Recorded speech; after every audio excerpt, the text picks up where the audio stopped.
1789 থেকে শুরু করে 1914 পর্যন্ত এই সময়টাতে তারা বিশ্বটা দখল করেছে। কত সময়? 1789 থেকে 1914, এই যে সময়টুকু, এর মধ্যেই পশ্চিমারা বিশ্বটাকে দখল করেছে। আবার নতুন করে কোন কোন জায়গা দখল করেছে? প্রথমে পলিটিক্স, প্রথম জায়গাটা কি? পলিটিক্স। তারপরে সামরিক শক্তি, ওদের মানে এক্সট্রাঅর্ডিনারি সামরিক শক্তি তারা বিশ্বকে দেখিয়েছে। আপনি যত কথা বলেন, একদম পারমাণবিক বোম রেখে দিব তাক করে, আর বেটা তুই কথা বলতে পারবি না, এরকম একটা অবস্থা।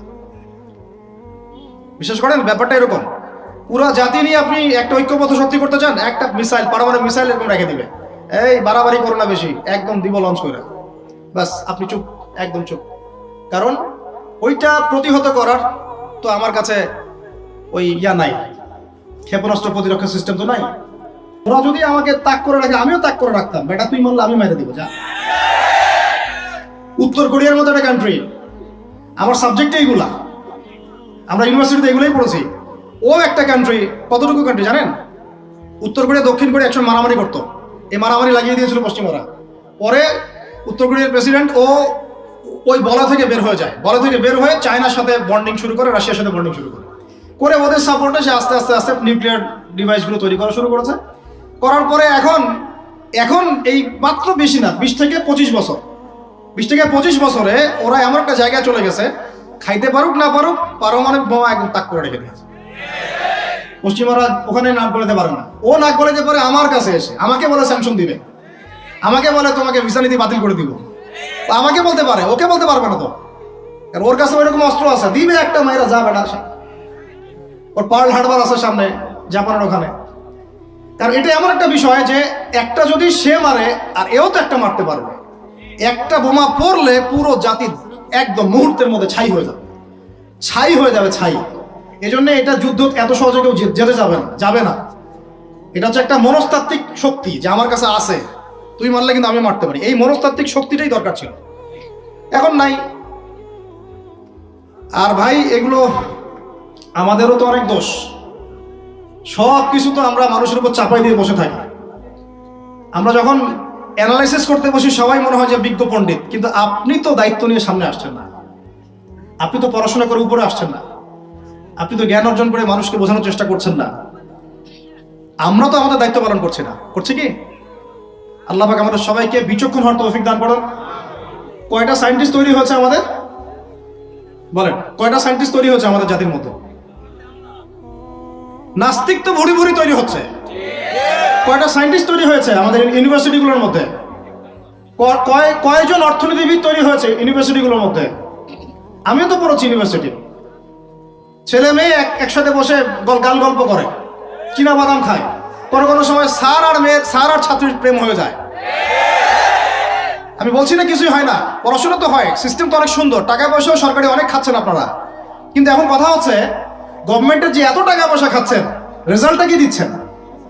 কি জাতি উপহার দিচ্ছেন আপনারা? কোন প্রজন্ম উপহার দিচ্ছেন? এগুলো কি গভর্নমেন্ট টাকা আপনারা কি মনে করেন? এই ট্যাক্সের টাকাকে কি মনে করেন?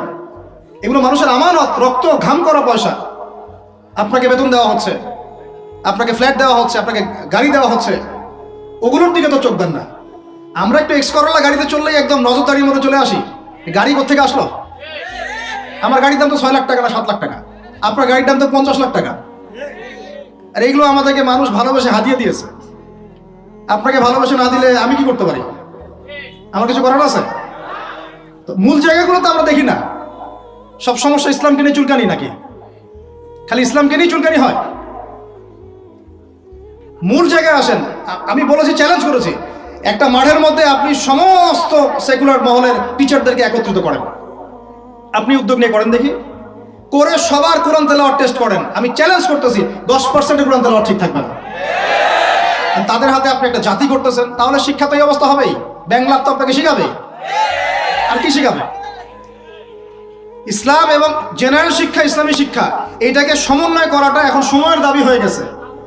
এই দুটাকে সমন্বয় না করতে পারলে আল্লাহর কসম এই জাতিকে বাঁচাতে পারবেন না আপনি। এখন টিকটক দেখতেছেন, সামনে কোন টক আসবে আল্লাহ ভালো জানে, আল্লাহ ভালো জানে। এখানে আপনার ঘরেও তো দেখবেন যে একটা অপদার্থ পয়দা হয়ে গেল। কত এরকম ছেলে তার বাবা মাকে বৃদ্ধাশ্রমে পাঠিয়ে দিল, সন্তানের হাতে মা খুন হলো। এই তো কয়েকদিন আগে এক পুলিশ অফিসার খুন হয়েছিল, এক সন্তানের হাতে, মনে নাই আপনাদের এগুলা? তাহলে আমরাই তো আমাদের ঘরে সাপ তৈরি করতেছি। ভাববেন না যে এগুলোর ফলে শুধু সমাজে একটা প্রভাব বিস্তার হবে, আমার ঘরে কিছু হবে না, কখনো না। আমিও এফেক্টেড হব, আমার ঘরেও আসবে। এখন আল্লাহ রাব্বুল আলামিনের কাছে গেলে দোয়া করতে পারি আমরা, আল্লাহ পাক যেন আমাদেরকে এমন যোগ্য যোগ্য ব্যক্তি উপহার দেন আল্লাহর পক্ষ থেকে। যেই হোক সে X Y Z, whoever he is, আমরা কোনো দলের মানুষ না, কোনো পলিটিক্যাল পারসন না। এক্স ওয়াই জেড যে হোক না কেন, আমরা চাই সৎ, যোগ্য, ইমানদার মানুষ। সৎ, যোগ্য, ইমানদার মানুষ যারা তাদের এই ক্ষমতাটাকে, এই প্রতিভাটাকে দিনের জন্য কাজে লাগাবে ইনশাআল্লাহ।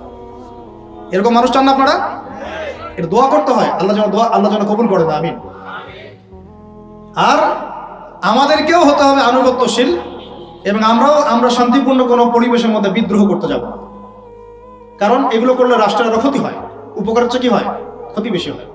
আমরা দোয়া করব, চেষ্টা চালাবো, আল্লাহ রাব্বুল আলামিনের কাছে মুজাহাদা চালিয়ে যাব, এবং আমরা গঠনমূলক সমালোচনার মধ্য দিয়ে আমরা তাদের কাজের পজিটিভ নেগেটিভ বিষয়গুলো উপস্থাপন করতে পারি। এরপর যদি তারা দাওয়াত কবুল না করে, তাদের কবর তাদের, আপনার আমার কবর আমাদের, লাকুম দীনুকুম ওয়ালিয়া দীন। ব্যাস, এটা আমাদের দায়িত্ব। এখন আমার কথাটা আমি গুছিয়ে নিব, কনক্লুশনের দিকে একটু আমার দিকে মনোযোগ দেন। আর শেষে গিয়ে আমি আপনাদেরকে 5টা প্রশ্ন করবো। কয়টা ভাই? সেরা 5 জন, যে 5 জন অ্যান্সার দিতে পারবেন তাদের জন্য আমি হাদিয়া নিয়ে আসছি। 5টা বই আমি আমার পক্ষ থেকে উপহার দেবো ইনশাআল্লাহ। ঠিক আছে? এই যে লেকচারটা দিয়েছি এর উপরেই 5টা প্রশ্ন হবে ইনশাআল্লাহ। দেখবো কে কতটুকু লেকচার শুনেছেন। কনক্লুশনটা এখন শোনেন। পুরো বিশ্বের প্রেক্ষাপটটা এখন আমাদের অনুকূলে না। আমার সাথে বলেন তো, কি বললাম? পুরো বিশ্বের প্রেক্ষাপটটা আমাদের অনুকূলে না। বিশ্বের বড় বড় সেক্টরগুলো মনে রাখবেন, বড় বড় সেক্টরগুলো হচ্ছে 1 রাজনীতি, 2 ভূ রাজনীতি, 3 অর্থনীতি, 4 সংস্কৃতি, 5 শিক্ষা এবং 6 প্রযুক্তি। কটা বললাম? 6। এই প্রতিটা বিষয় এখন আমরা নিয়ন্ত্রণ করি না, এটাই বাস্তব, এটাই সত্য।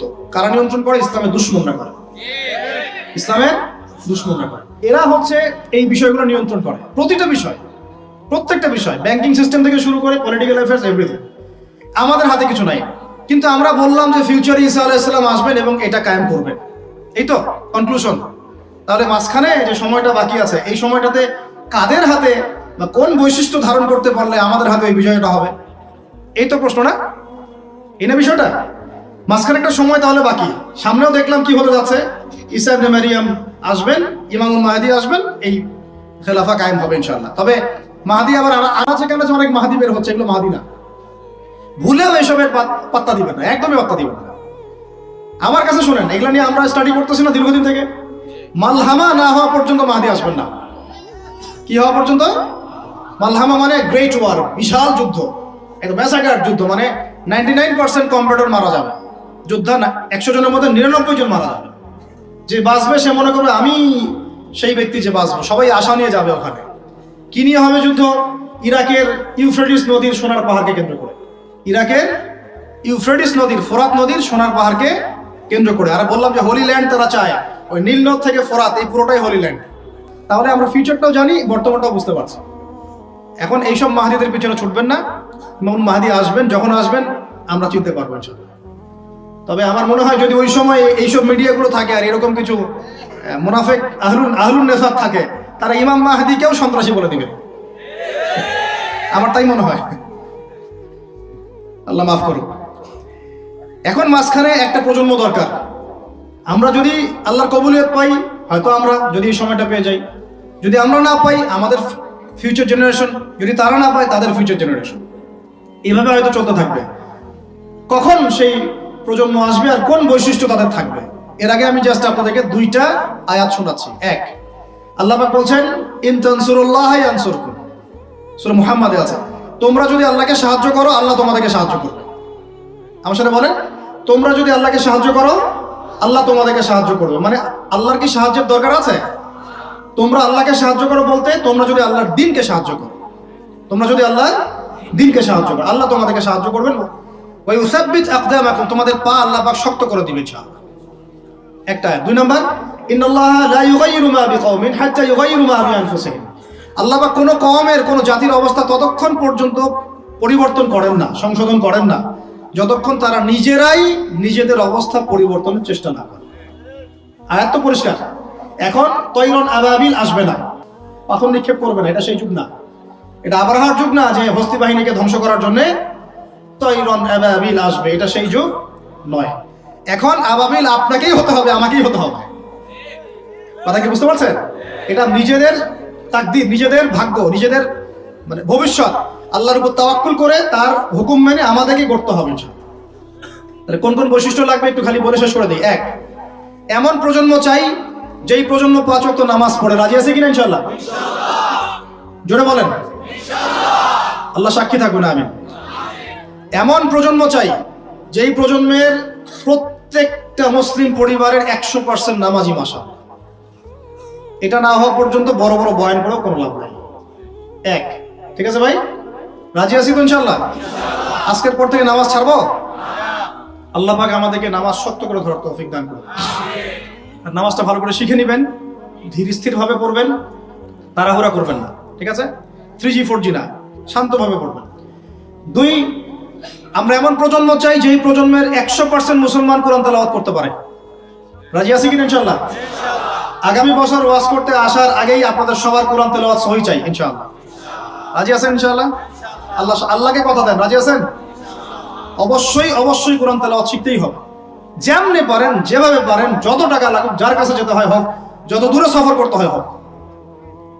আপনার দায়িত্ব এটা, আমার দায়িত্ব না, হুজুরের দায়িত্ব না, এটা আপনার দায়িত্ব। আপনি কিভাবে শিখবেন আপনার ফিকির। 3 নাম্বার, আমরা এমন প্রজন্ম চাই যেই প্রজন্ম ভিতরে বাহিরে সুন্নতের অনুসারী। রাজি আছি ইনশাআল্লাহ? সবার চেহারা দাঁড়িয়ে থাকবে ইনশাআল্লাহ, সবার সুন্নতি লেবাস থাকবে ইনশাআল্লাহ, সুন্নতের আমল থাকবে ইনশাআল্লাহ। সুন্নতের জিন্দেগি বই পাওয়া যায়, কিনবেন, প্রত্যেকটা কাজের সুন্নত দেখে নেবেন, ঠিক আছে ভাই? প্রত্যেকটা কাজের সুন্নত আমল করার চেষ্টা করবো, আল্লাহ পাক তৌফিক দান করুন, আমিন। শেষ করে দিচ্ছি, মনোযোগ ধরে রাখেন, আর 5 মিনিট। 4 নাম্বার, এমন প্রজন্ম চাই যেই প্রজন্ম পশ্চিমকালেও হারাম খাবে না। রাজি আছি ইনশাআল্লাহ? হারাম খাবো, সুদ খাবো, ঘুষ খাবো, দুর্নীতি করব, মানুষের সম্পদ আত্মসাৎ করব, অন্যায়ভাবে আমরা মানুষকে ঠকাবো? আল্লাহ পাক আমাদেরকে বোঝার তৌফিক দান করুন, আমিন। 5, এমন পরিবার চাই যেই পরিবার হবে পুরোপুরি ইসলামিক পরিবার। রাজি আছেন ইনশাআল্লাহ? আল্লাহ কবুল করুন, আমিন। এই জায়গাতে গিয়ে আপনাদেরকে একটা নসিহত করি যুবকদেরকে, বেশিরভাগই তো অবিবাহিত নাকি? কি দুঃখ, কি কষ্ট। একটা কাজ করবেন, আগে একটা ছোটখাটো হালাল রিজিকের ব্যবস্থা করবেন, তারপরে বিয়ে শাদী। হালাল রিজিকের ব্যবস্থা না কইরা বিয়ে শাদী করতে যায় না, নিজের মান সম্মান গায়রত বলে কিছু থাকবে না, ঠিক আছে ভাই? আরো যে বলছি, ভুলেও বেদিন কোনো মেয়েকে বিয়ে করতে যায় না। দিনদার মেয়ে খুঁজবেন, আর দিনদার মেয়ে তো বাইরে সার্টিফিকেট লেবাস দেখে বোঝা যাবে না আসলে। এটা আপনাকে খোঁজখবর নিতে হবে, দেখতে হবে তার পরিবার কেমন, ব্যাকগ্রাউন্ড কেমন, মা কেমন, ইত্যাদি ইত্যাদি, তার কোয়ালিফিকেশন কেমন, এবং পাত্র দেখেও নেবেন। পাশাপাশি আল্লাহর কাছে দোয়া করতে হবে বেশি করে। কি করতে হবে? স্ত্রী খাদিজার মতো হতে পারে, আবার নূহ আলাইহিস সালামের স্ত্রীর মতো হতে পারে। বুঝেন পার্থক্য? বোঝেন? খাদিজা রাদিয়াল্লাহু আনহা মানে কি? এমন একজন মহিয়সী নারী যে একজন মহাপুরুষের পিছনে সাপোর্ট দিচ্ছেন। সুবহানাল্লাহ, কি সাপোর্টটা দিয়েছেন, দেন নাই নবী সাল্লাল্লাহু আলাইহি ওয়াসাল্লামকে পুরো নবুয়তের জীবনে। এটাও হতে পারে তাকদিরে। আবার নূহ আলাইহিস সালামের স্ত্রী, মনে আছে? লূত আলাইহিস সালামের স্ত্রী, তারা দুজন নবী, তারা দুজন জান্নাতি, তাদের স্ত্রীরা হবে জাহান্নামী। বলেন আউযুবিল্লাহ। তো এই জন্য তাকদির কার হাতে? বাস আল্লাহর কাছেই বারবার ইস্তেখারা করে করে করে চেয়ে নিতে হবে, আল্লাহ আমাকে এমন একজন নেককার স্ত্রী দান করুন যিনি আমাকে আপনার পথে চলতে সাপোর্টিং হ্যান্ড হবে, আমাকে পিছন থেকে বুস্ট আপ করবে ইনশাআল্লাহ। আচ্ছা, ইনশাআল্লাহ ফ্যামিলি নিয়ে বিয়ে শাদী নিয়ে আরেকদিন ওয়াজ হবে ইনশাআল্লাহ। 5, কয়টা বলছি ভাই? 5টা না 6টা? 5টা। 6 নাম্বার, যে বাচ্চা কাচ্চা আছে আমাদের, ভাই বোন, ছোট ছোট বাচ্চা কাচ্চা যেগুলো, এক একজনকে এক একজন মর্দে মুজাহিদ হিসেবে তৈরি করবে। বুঝছি ইনশাআল্লাহ? তাহলে ওদেরকে আমরা পড়াশোনা করাবো কি পড়াশোনা করাবো? হ্যাঁ, কি পড়াবেন? হামটি নামটি নাকি Jack and Jill went up the hill, twinkle twinkle, কি পড়াবেন? কচি মাথাটাকে তো সবাই নষ্ট করে ফেলতেছেন। বাচ্চা কাচ্চাদেরকে ইসলামিক মূল্যবোধ দিয়ে বড় করেন। প্লিজ ভাই বসেন, একটু এগুলো করেন না, শেষ করতে দেন, পরিবেশটা বজায় রাখেন। আর 4টা পয়েন্ট, ছয়টা বলছি না? 7 নাম্বার হচ্ছে আল্লাহ পাক আমাদেরকে প্রতিভা দিয়েছেন না সবাইকে। কেউ লিখতে পারে, কেউ বলতে পারে, কেউ ব্যবসা ভালো বোঝে, কেউ ইন্টারনেট সেকশন ভালো বোঝে, এরকম আছে না? আল্লাহ পাক আপনাকে যা দিয়েছেন ওইটাকেই দিনের জন্য কাজে লাগাবেন। রাজি আছেন? 8 নাম্বার, আমাদের প্রত্যেক পরিবারের মা বোনদেরকে খাস পর্দা রাখতে হবে। নাস্তিকরা কি বলে বলুক, সেকুলাররা কি বলে বলুক, ইউনিভার্সিটি টিচার কি বলে বলুক, নেকাব খুলতে বাধ্য করে কি করে করুক, আপনি আপনার পরিবারকে পর্দা রাখবেন। যদি ওদিকে দেখেন যে কোনোভাবেই কাজ হচ্ছে না, ওই জগৎ ছেড়ে দিয়ে বাসায় চলে আসা, দরকার নেই পড়াশোনা। আমি আমার মেয়েকে মাদ্রাসায় পড়াবো, দরকার নেই আমার এই পড়াশোনা, ঠিক আছে? প্রয়োজনে নিজে প্রতিষ্ঠান করে আপনার সন্তানকে পড়াবেন। আপনার সামর্থ্য আছে, নিজেও প্রতিষ্ঠান করেন, করে সন্তানকে পড়াশোনা করেন ইনশাআল্লাহ। আগে কি প্রতিষ্ঠান ছিল নাকি?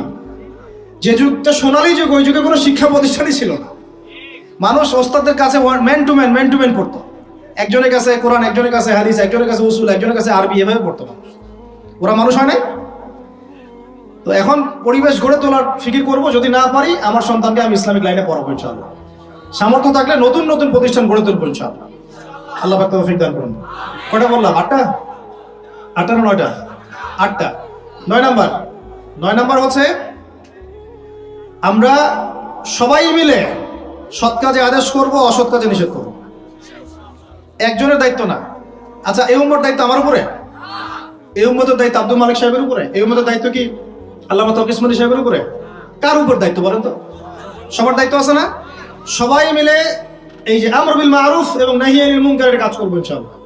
আল্লাহর রাস্তায় সময় দিবেন, দাওয়াতের মেহনত করবেন, তাবলীগের মেহনত করবেন ইনশাআল্লাহ। আল্লাহ কবুল করুন, আমিন। 10 নম্বর হচ্ছে আমরা উম্মতের মধ্যে কোনো বিভক্তি সৃষ্টি করব না। উম্মতের মধ্যে কোনো বিভক্তি সৃষ্টি করব না। এমনিতেই 73 দলে নয়, 73,000 দলে আমরা বিভক্ত হয়ে গেছি। আর ভাই আল্লাহর রাস্তায় বাড়াইতে যায় না, ইস্যু পাগল হবেন না, মূল জায়গায় থাকবেন। উলামায়ে কেরামের সোহবতে থাকবেন, উলামায়ে কেরামের সাথে সম্পর্ক থাকবে। কমপক্ষে একজন ওস্তাজ আলেম শাইখকে ধরে থাকবেন, অন্তত একজন। আর যদি অনেক থাকে তাহলে তো আলহামদুলিল্লাহ। উম্মার মধ্যে বিভক্তি সৃষ্টি করবেন না, ফাটল বাড়াবেন না, ঐক্যবদ্ধ করতে পারেন বিভক্তি উস্কে দিবেন না। বরং যার যার মধ্যে ভালো যতটুকু আছে নিয়ে নিবেন, খারাপটা আপনি ছেড়ে দিবেন। সবাই সব কাজ করবে না। আপনার আমার বড় বড় লেভেলের সমালোচনা করার যোগ্যতা হয়নি, আপনি চুপ থাকবেন। তারা তাদের মধ্যে কি করছে না করছে এটা আপনার দেখতে হবে না। সবাইকেই স্ট্যাটাস দিতে হবে না, সবাইকেই লিখতে হবে না, সবাইকেই বলতে হবে না। যারা বিজ্ঞ বরেণ্য এই বিষয়ে যাদের জ্ঞান আছে তারা বুঝবে উম্মার জন্য কিভাবে আগাতে হবে। আল্লাহ পাক আমাদের সবাইকে এইরকম জামা গড়ে দিন, এরকম ইমারা দান করেন, আমিরুল মুমিনিন দান করেন। আল্লাহ পাক আমাদের সবার মধ্যে যে ভুল বোঝাবুঝি এগুলো দূর করে দেন। আমরা দোয়া করবো আল্লাহ পাক আমাদের প্রত্যেক রাজনৈতিক নেতা, প্রশাসনের ব্যক্তিবর্গ, অর্থনৈতিক নেতা, সাধারণ মানুষ, নারী, শিশু, আবাল বৃদ্ধ যারা আছে সবাইকে আল্লাহ পাক হেদায়েত দান করেন, সবাইকে আল্লাহ কবুল করেন, সবাইকে আল্লাহ পাক যেন ইসলাম বোঝার তৌফিক দান করেন, সবাই মিলে একটা ঐক্যবদ্ধ শক্তিশালী জাতি গঠনের তৌফিক দান করেন, যার 50টা মিসাইল থাকবে ইনশাআল্লাহ। ঠিক আছে? তারপরে দেখবো ইনশাআল্লাহ খেলা হবে। তারপরে কি হবে? আসল ওইটাই হচ্ছে আসল। তারপরে আল্লাহ পাক যেন আমাদের সবার মধ্যে দ্বীনি ইলম অর্জনের তামান্না দান করেন। সবাইকে আল্লাহ পাক কোরআন শেখার তৌফিক দান করেন, হাদিসের উপর আমল করার তৌফিক দান করেন, সুন্নতি জীবন করার তৌফিক দান করেন। সবাইকে আল্লাহ পাক যেন নেককার স্ত্রী দান করেন, যাদের সামর্থ্য আল্লাহ পাক 2টা 3টা দান করেন, আরো দান করেন। যাদেরকে আল্লাহ পাক সামর্থ্য দিয়েছেন বেশি বেশি বাচ্চা কাচ্চা দান করেন। আল্লাহ রাব্বুল আলামিন সবাইকে হালাল রিজিক যথেষ্ট করে দেন। আমাদের সন্তানদেরকে মানুষ করার তৌফিক দান করেন এবং সর্বোপরি আমাদের জানমাল সময় শ্রমকে কাজে লাগায় আল্লাহর জমিনে ওই বাইতুল মুকাদ্দাস আবার বিজয় করার তৌফিক আমাদেরকে দান করেন। দিন কায়েমের তৌফিক আল্লাহ পাক দান করেন, আমিন।